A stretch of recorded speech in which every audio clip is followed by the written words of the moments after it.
ওয়ালাইকুম। দেশ এবং প্রবাস থেকে যারা দেখতেছেন সাউথ চ্যানেলের পক্ষ থেকে সবাইকে জানাই অসংখ্য ধন্যবাদ। আজকে আবারও আমরা এই যে দেখতেছেন 10,000 লিটারের টাঙ্কি নিয়ে আসছি টাঙ্কি পরিষ্কার করার জন্য। আর টাঙ্কি পরিষ্কার করার জন্য আজকে আমরা চমলুক বাহিনী 3 জন রয়েছি, আমার সাথে আরো 2 জন রয়েছে, একজন ক্যামেরায় আরেকজন এখন পানিতে নামিয়ে দিচ্ছি।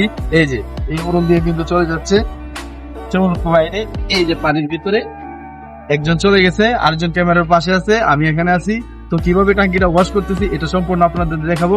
আমরা যে মেডিসিনটা আনছি একটু লক্ষ্য করুন, দেখেন এটার ভিতরে প্রচুর পরিমাণ ময়লা, যেটা কিনা আপনাদেরকে দেখাচ্ছি। পানিও প্রচুর কালো হয়ে আছে, চতুর্দিক আয়রনে একবারে বসে গেছে, যেটা কিনা মরায়া ডয়লা এটা ওয়াশ করতে হচ্ছে। সম্পূর্ণ পরিষ্কার করার পরে আপনাদেরকে দেখাবো যে কতটুকু। আলহামদুলিল্লাহ আমাদের টাঙ্কি ধোয়াটা শেষ। যতটুকু পরিমাণ সাফ করার দরকার ছিল আমরা ততটুকু করছি। আলহামদুলিল্লাহ, আশা করি মালিকেরও পছন্দ হয়েছে, মহাজনের পছন্দ হয়েছে। আমরা একবারে যতটুকু সাদা করার দরকার ছিল আমরা সাদা করতে পেরেছি। অবশ্যই কাজটা ভালো লাগলে শেয়ার করে দেবেন। ধন্যবাদ সবাই।